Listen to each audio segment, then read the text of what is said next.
I spent a lot of time working in Poland for several companies, and at one of them, we began to lose our engineering team to a direct competitor.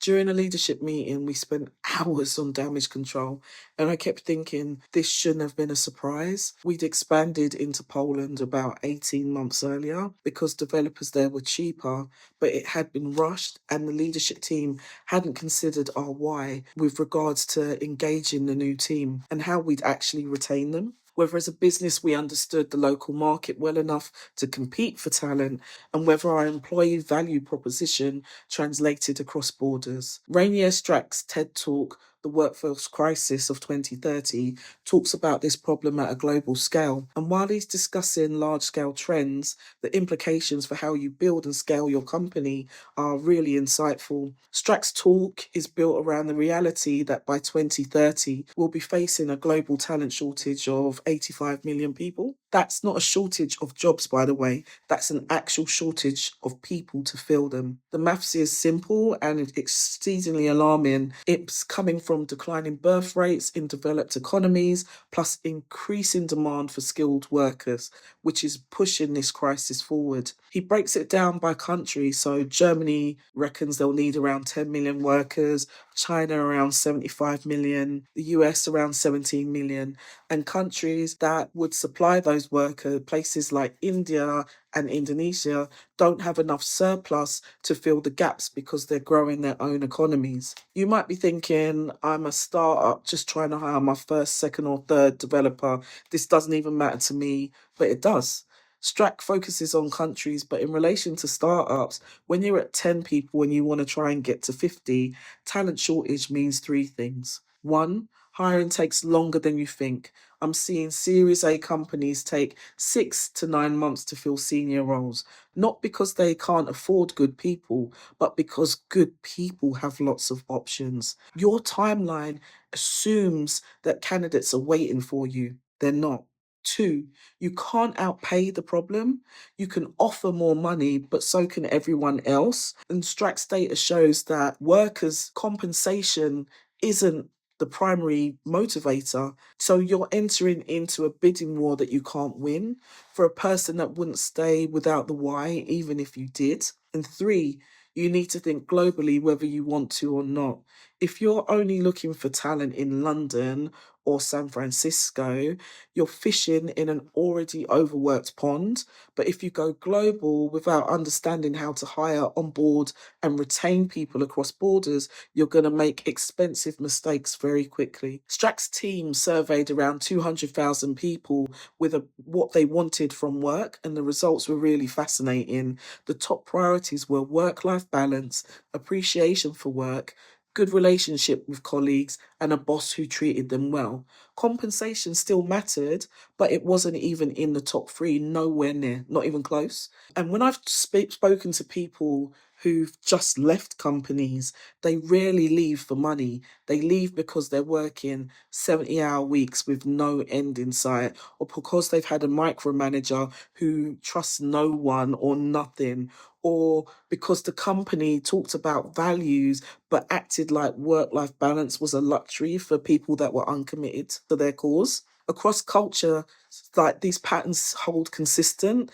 and whether you're hiring in Singapore, Stockholm, or Sao Paulo, people want to feel valued, respected, and like they have a life outside of work. The details about what counts as a good work-life balance varies by countries, but the fundamentals don't. Strack found that only 30% of people globally were willing to relocate for work, which means the solution to talent shortages isn't just hire from elsewhere and then move them to your office, because 70% of people won't come no matter how good the offer is. Founders think global expansion means opening offices and relocating people, but that's expensive, slow, and limited by who's willing to move. The smarter play, and this was true before COVID and now essential, is building systems that let people work from wherever they are. But hiring someone in Portugal whilst your core team is in London isn't just about Slack or Zoom, it's about employment law, tax compliance, benefit structures, performance management across time zones,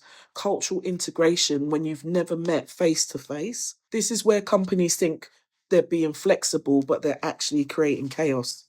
Strack's talk is brilliant on the what and the why, but light on the how. So the first gap he doesn't speak about is the retention infrastructure. Finding talent is hard, keeping it is harder, and most startups have no systems for keeping, no career development frameworks, no clear paths for growth, no regular feedback loops. They hire people and then wonder why those same people are leaving 18 months later when they haven't progressed or learned anything new. The second gap is the compliance nightmare. When you hire across borders, you're not just managing people, you're managing different legal systems.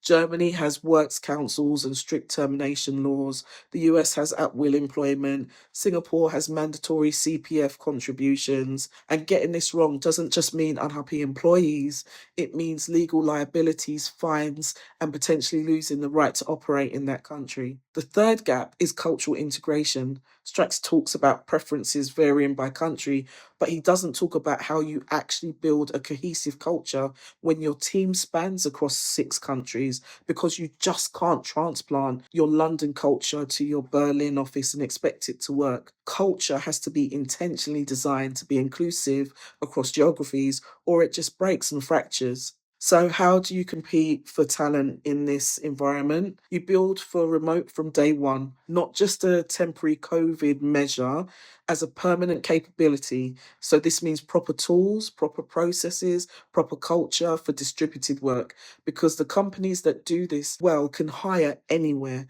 The companies that don't are limited to whoever will come to their office. So, get serious about employee experience. And I don't mean beer and fridges and standing desks. I mean, people having clear roles so they can do their jobs without constant obstacles, so they can get regular feedback. Are they growing? Do they feel psychologically safe? Because Strack's right, the work life balance and appreciation matter, but those things don't happen by accident. Invest in manager training. Most founders underestimate this. Your managers are the interface between the company and your people. If managers are good, people stay. If they're bad, people leave. It's that simple. And managing across remote teams and cultures requires work most people don't naturally have. So they need to get help with it and get that compliance early. Don't wait until you've hired someone in Germany to figure out German employment law, to learn about mandatory benefits after you've made an offer. This is where I see founders create expensive problems. They move fast, they hire globally, and deal with the legal structure later.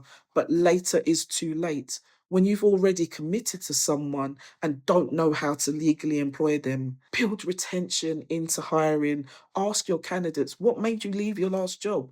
What keeps you engaged? What made you start looking elsewhere? Then you need to design your systems that avoid those kind of triggers, because replacing people costs 150 to 200% of the salary when you're losing it, and as well as downtime, re-onboarding, loss of productivity. Strax predictions are from 2014, but we're now 2026 and that's 4 years away.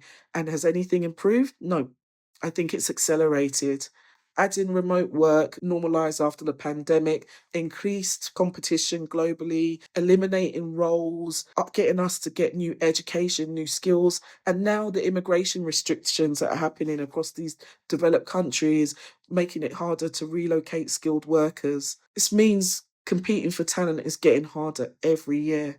The companies that adapt, that build global hiring capability, create compelling employee experiences, and develop retention infrastructure will scale. The companies that don't will spend increasing amounts of time and money just maintaining the headcount that they've got, let alone starting to grow. When I'm working with a founder who's planning to scale, we spend serious time on talent strategy, not just how do we hire, how do we build a company people want to join and stay at. Because Strax Warning is happening right now. You're competing globally whether you realise it or not. Your developer in London is getting LinkedIn messages from San Francisco, Singapore, and Sydney. Your product manager has recruiters in their inbox from competitors offering remote roles with better balance and more scope. Your best people have options, lots of them. So the question isn't whether you can afford to invest in your people infrastructure. The question is whether you can afford not to, because the talent shortage he describes, it's already here.